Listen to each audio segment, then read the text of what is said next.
Hello, hello, hello. We are live. Lillian Reekie here, parenting strategist from the Parent Support Network, coming into you live today for episode 3 of Parent Support Network TV.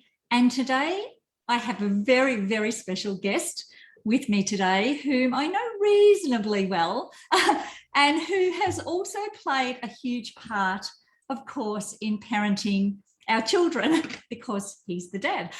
So welcome to you, Andrew. Hi. So for those of you who tuned into our masterclass on Saturday, we had so much interaction. We've had hundreds of views and many shares and hundreds of comments. It's been absolutely amazing. And one of the things that I think people really resonated with a lot was being able to hear the story from the perspective of both me, the mum, and also Andrew, being the dad. In my work that I do, I find often that, it tends to be more the mums who initiate the parenting advice and, seeking answers, etc., for their family. But the dad or the male or the other partner in the relationship is so important. So for us in our journey, we, as I've told this story many times, we were totally parenting upside down with the, most love in our hearts for our son or our sons, and particularly with our youngest son who was extremely challenging. But we just didn't know what we didn't know. And until we actually got some help from a parenting coach back, jeepers, what would that have been, Andrew, 14 years ago or so? Yeah, it would be. When our son was totally revolting, totally challenging, and the whole family dynamic was turned upside down. There was a lot of disharmony and disconnect in our family, even though we were so, I shouldn't use the word desperate, we were so wanting to have that connection with our boys. So we were very fortunate that the universe actually put us in contact with, we call him our angel Frank, because he literally changed our lives.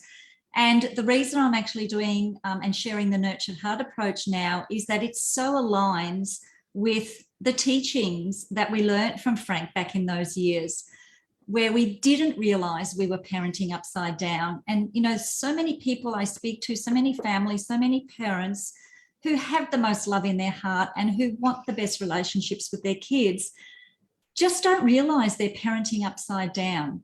So, Andrew, perhaps you might like to just start by sharing what were things like before we started coaching with Frank and understanding our upside down parenting. And then maybe what were some of the things we learned that helped us to turn our parenting right side up? And then what were the results from that? You just gave too many questions for a male. That's not 3 fair. questions. What were things like? What did we learn? And how did it help? There we go. You know better than too many questions at a time. Okay, what were things like?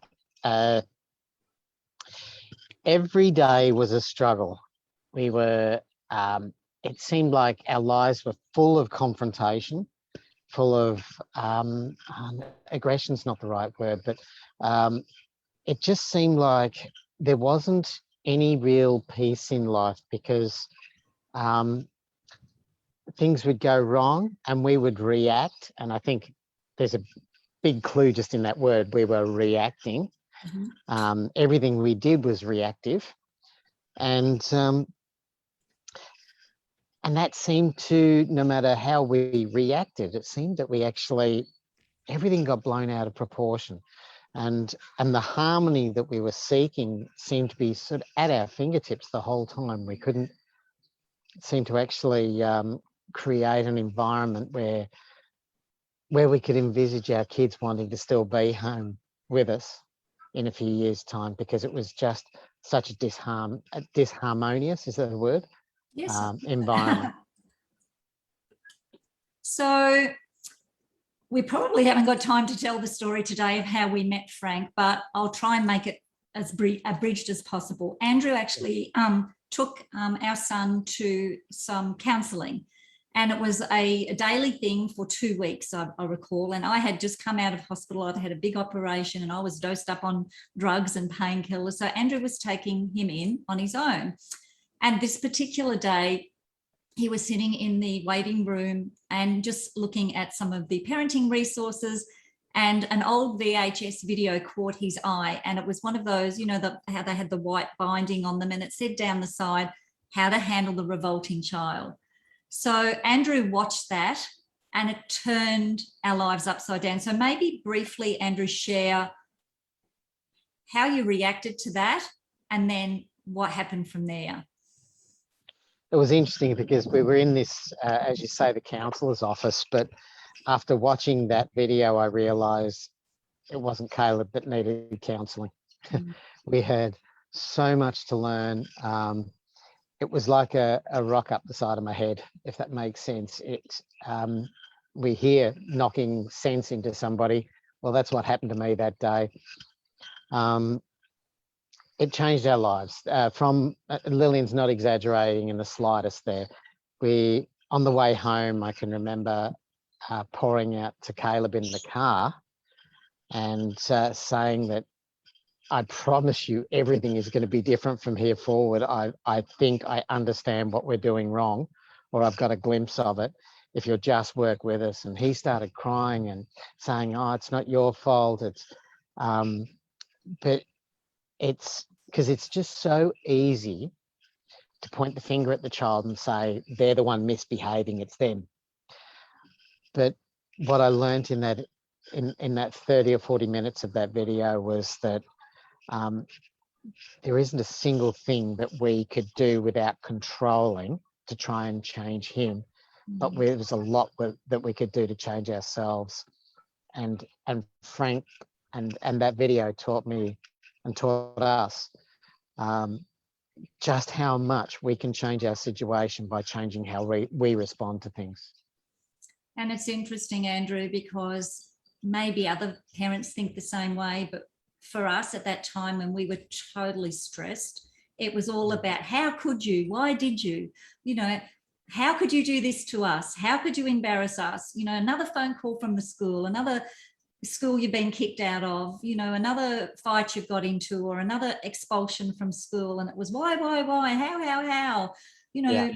punish, you know, reprimand, yell. Like we were giving all the energy to the things that we didn't want to grow.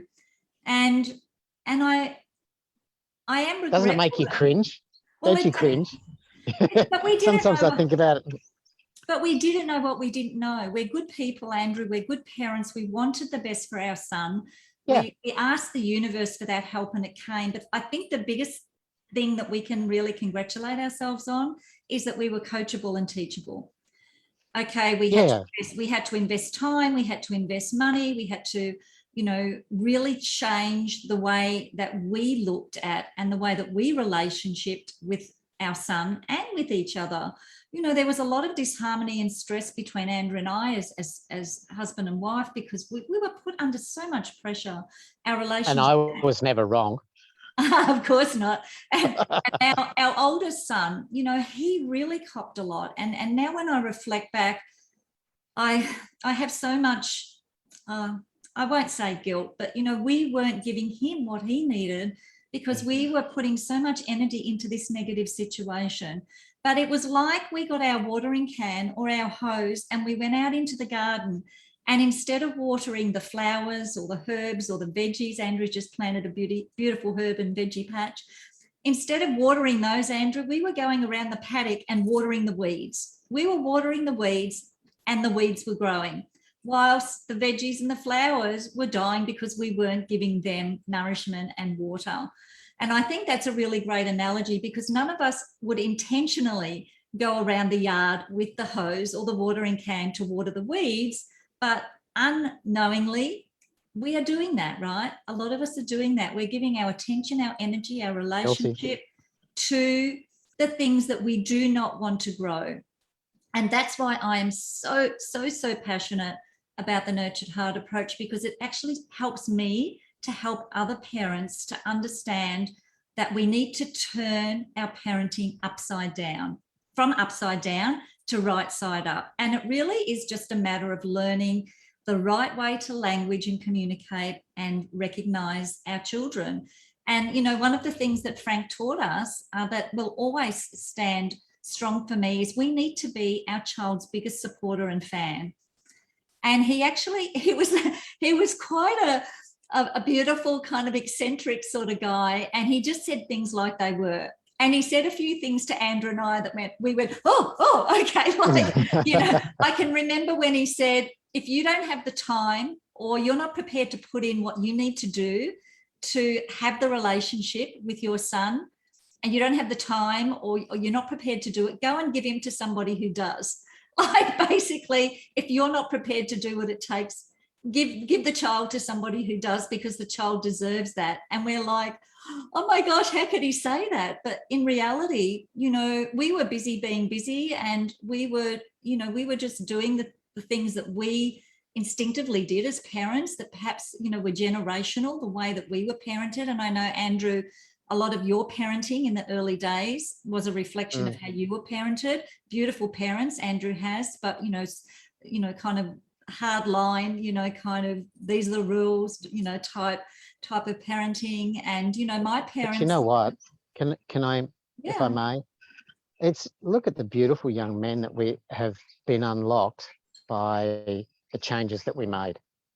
Absolutely. Look at these two special people that we have the most heart-centered relationships with. I love and adore the pair of them so much. And that was always the case, but I don't know. Can you imagine that down the path that we were heading, having the relationships we have right now? Are you grateful? I don't even want to go there. I'm so grateful. I'm so and grateful. so it could have been so it's different. Not just, oh yeah, and it's not just your responsibility. It's every bit as much my responsibility as it is yours. It would have been so easy to step back and say, you deal with it. But what sort of man would I have been? And, you know, we have an amazing relationship with these men. And I will always be grateful that someone was willing to actually make me realise that I wasn't stepping up in life. Absolutely. And the interesting thing is, Andrew really struggled with our son when he was, you know, 13, 14, 15, because they were so alike. Now, in many ways, they're very alike, and they're both really strong-minded, and, you know, they believe in what they believe in. But Andrew is also a beautiful, compassionate person, and he had such compassion for me, particularly when our son was treating me badly, because I was probably his favourite toy, and he was looking how to get energy out of me, and I was giving it to him in all the wrong ways. So I was teaching him that you get more of me as a mum, more of me as your favourite toy when you do the wrong thing. That's when I come to life.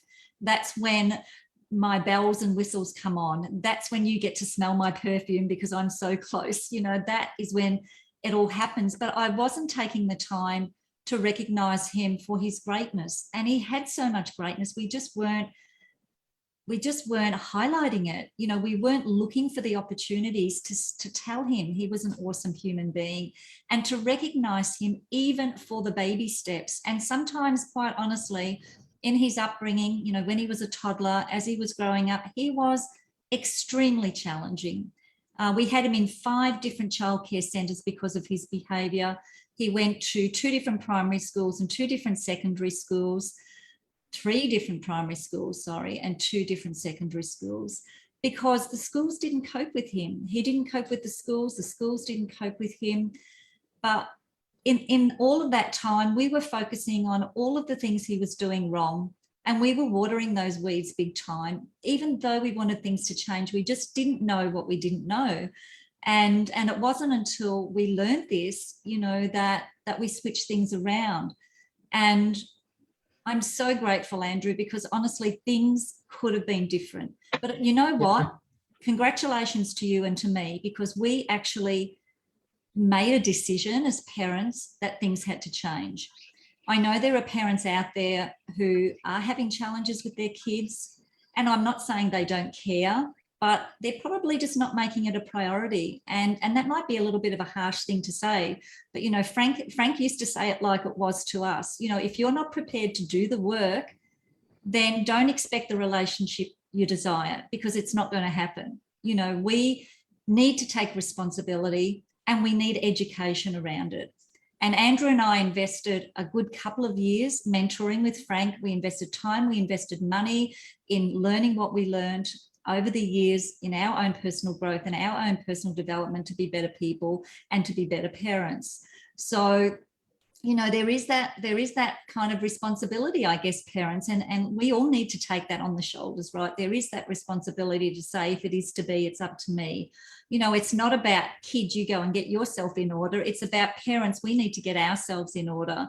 And, you know, the more work that I'm doing and the more education that we're learning about this, and even with the work that our eldest son, Nathan, does as a naturopath, herbalist and nutritionist, like he's even turned his practice around. Like, he used to focus a lot more on the science and the physiology of the body and the food and the diet and all of that sort of stuff. But he's now come to realize that so much of it comes from emotional health or trauma or disconnect with parents or parenting or the way they were parented or the way they were made to feel.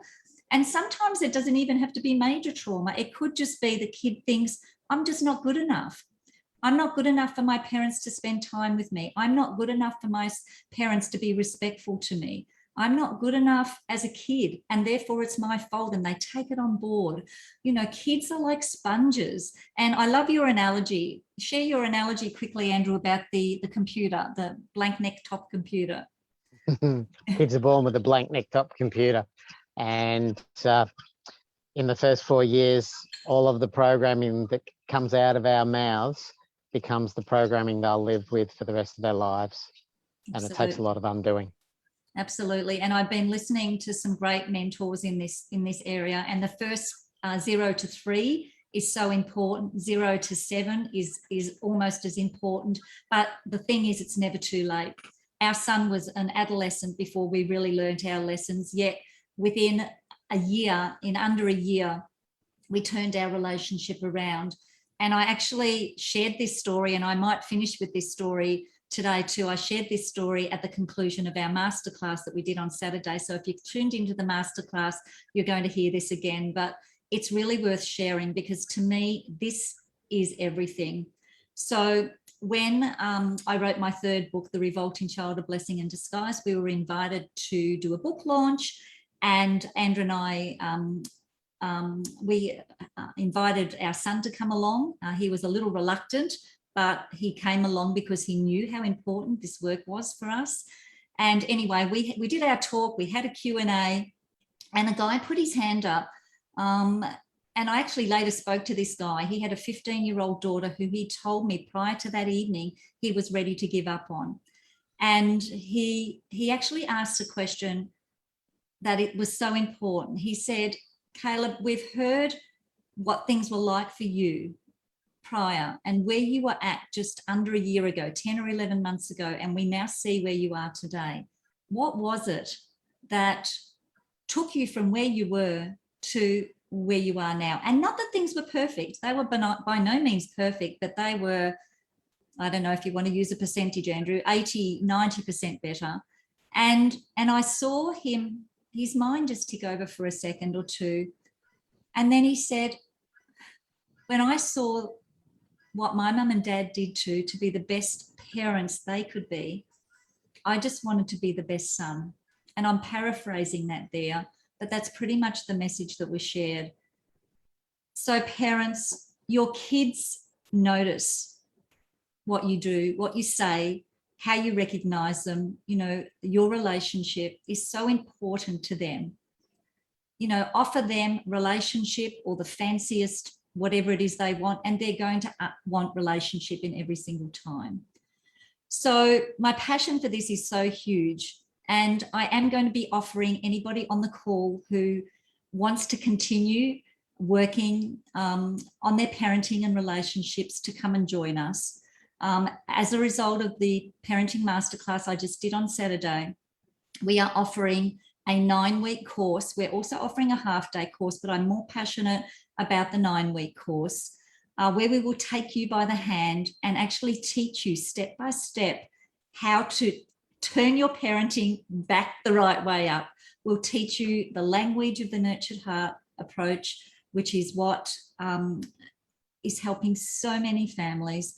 And we will help you to turn your relationships. If you haven't tuned into the masterclass yet, we had some testimonies on there last night from some parents who have had incredible results in just, you know, a few weeks. It's been amazing. So I do encourage you to come and join us on that for further education. I'll pop the information in the link below. But Andrew, I want to thank you so much for joining us today. And I'd like to ask you, from a parent's perspective, from a father's perspective, knowing the journey that we've had and knowing that other families could be going through something similar or different, or just, you know, they might just want to be better parents. What advice, or what would be your kind of tip or thing that you'd like to leave them with today? You know, and it was one of the hardest things to get our heads around, and I'm sure you recall this. You remember how we were taught the kids innately want to cooperate?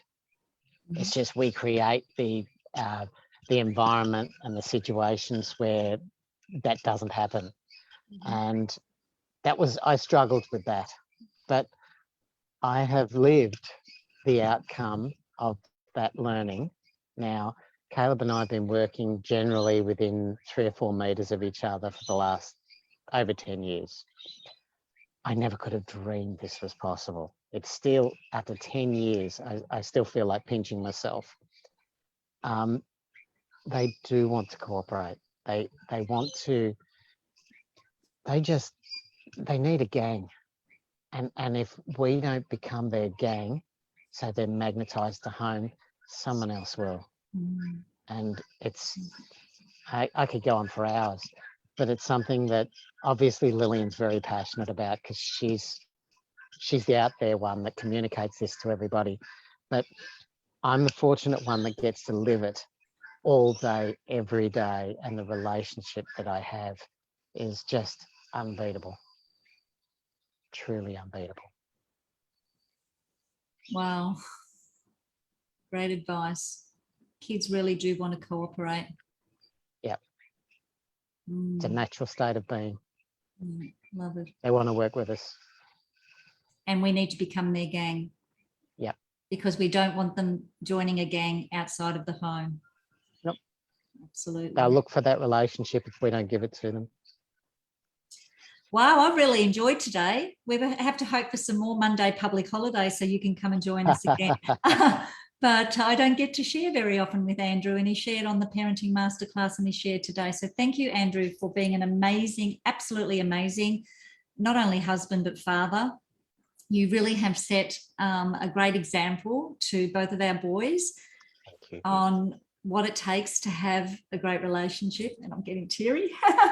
So thank you for all that you do. And I'm just so grateful. I'm grateful that we were open to learning and to taking steps to improve the situation we're in.